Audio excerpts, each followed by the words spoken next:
All right, guys, so hopefully you're still with me. If you have been following along, then you should have created a Heroku account.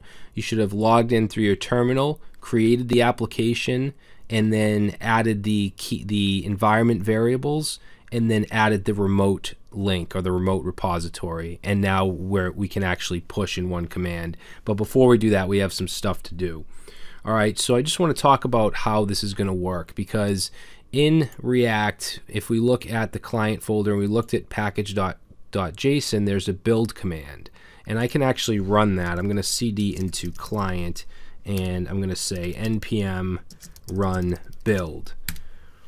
And what this does is it compiles our front-end React application into a folder called build. And if we look in here, well, once it's done, we'll look at it. But what it's doing is it's creating static assets where we could just take our front-end application and deploy it very easily. Okay, but this is not a front-end application. This is a full-stack application, and we have a complete Node server that we have to deal with.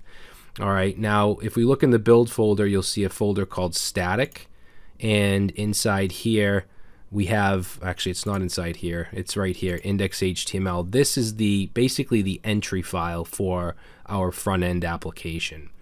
Now, the way that we've been working so far is we have our Express server running on 5,000 on our local host, and then we have the Create React App server running on 3,000, but we combine those so that we could run them both in one command. Now on the server, we're not going to have that front end Create React App server. So what we need to do is use the build folder. We need to use this index.html. So we have to point to this from our server.js. Okay.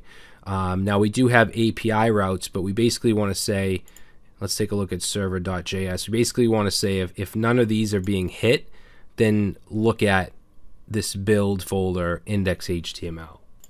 All right, so we're actually going to add some stuff now to server.js. We're going to go right underneath the API routes, and let's say serve static assets if in production, and we're going to test to see if we're in production. So remember, we can do that with process.env.node_env and say, is that equal to production? All right, now if it is equal to production, what we're going to do is we're going to set a static folder. So we want to do app.use. This is just standard Express. We want express.static, and then we're going to pass in here client/build, okay, which is this folder right here. Now underneath that, we want to actually create our route. So we're going to say app.get, and we want to get anything that is not these API routes. So we can simply put in an asterisk here. So app.get asterisk, put in our request response, and then what we want to do is say res.sendFile. We're going to use our path module. Let me just make sure I brought that in. I did not. So we're just going to bring in the path module, which is part of Node.js.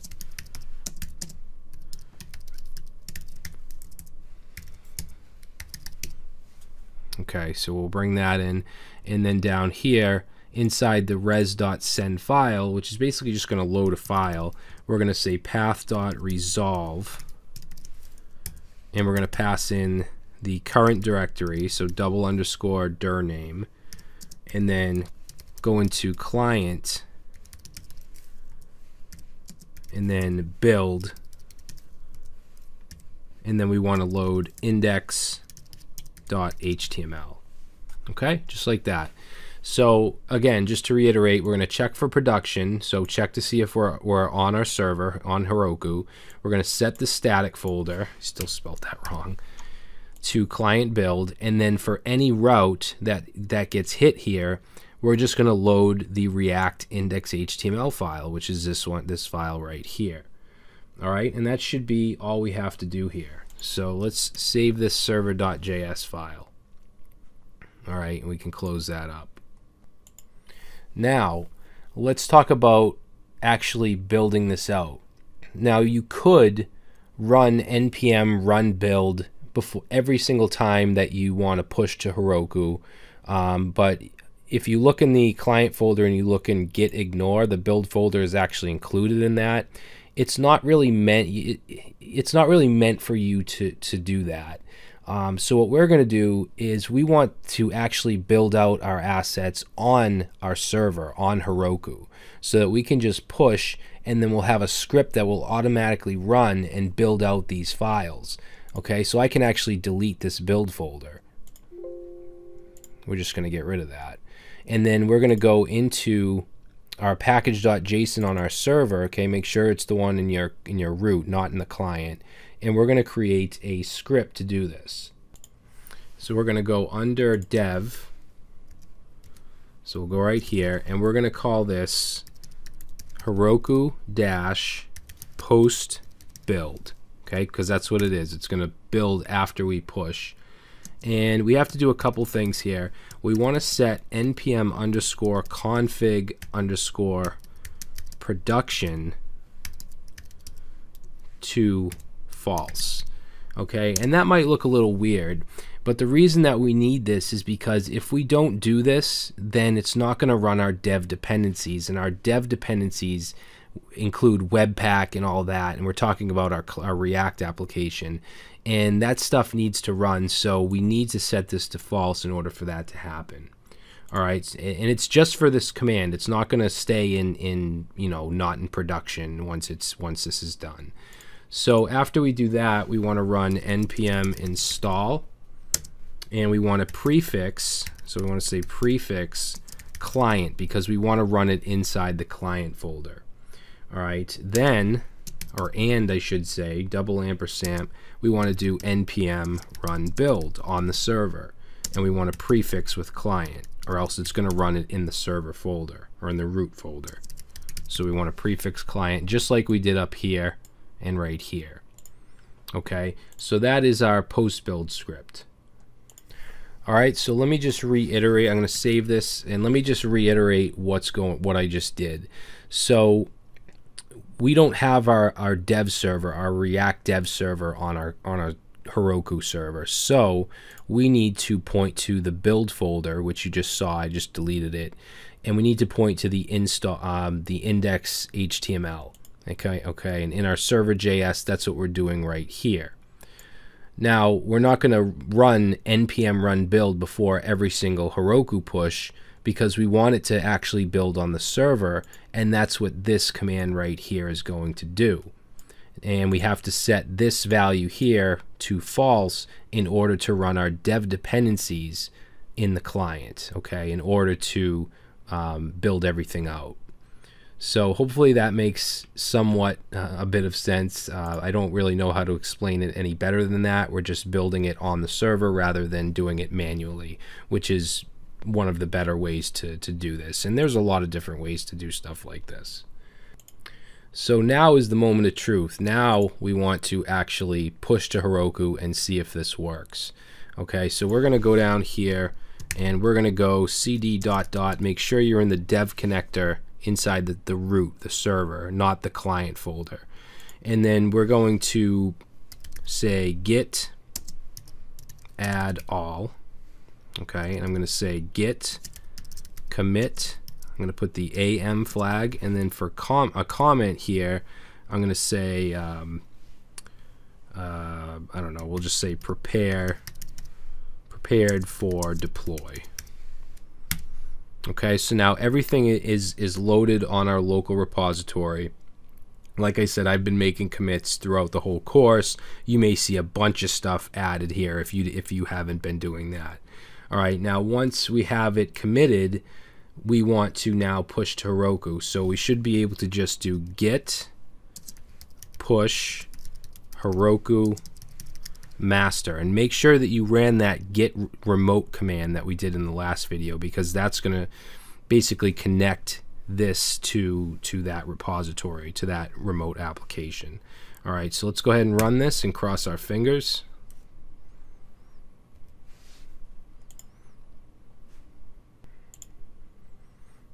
And it might take a couple minutes. It's going to go through quite a few things. Not only is it going to push to Heroku, but it's also going to run that build script.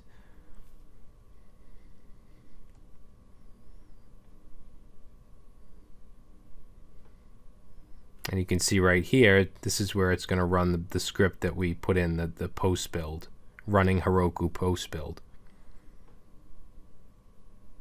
So you're not going to have to worry about, going into your client folder, running npm run build, and then pushing that and all that crap. It's just going to do it for you.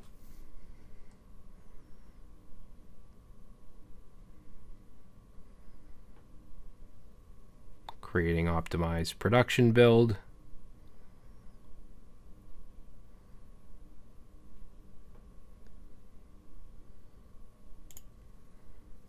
And there we go, build succeeded, compressing.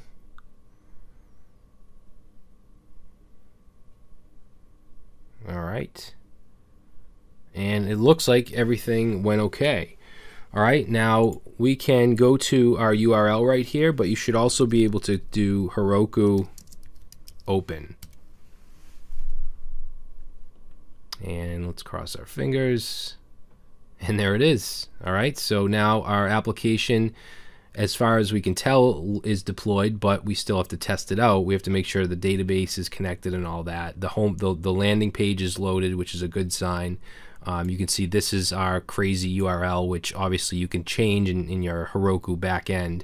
But let's go to login.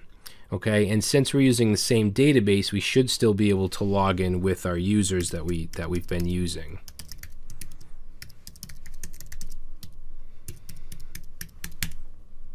Yep, there we go. So we're getting our data, meaning that our database is connected. It's looking at our environment variables and getting the MongoDB URI.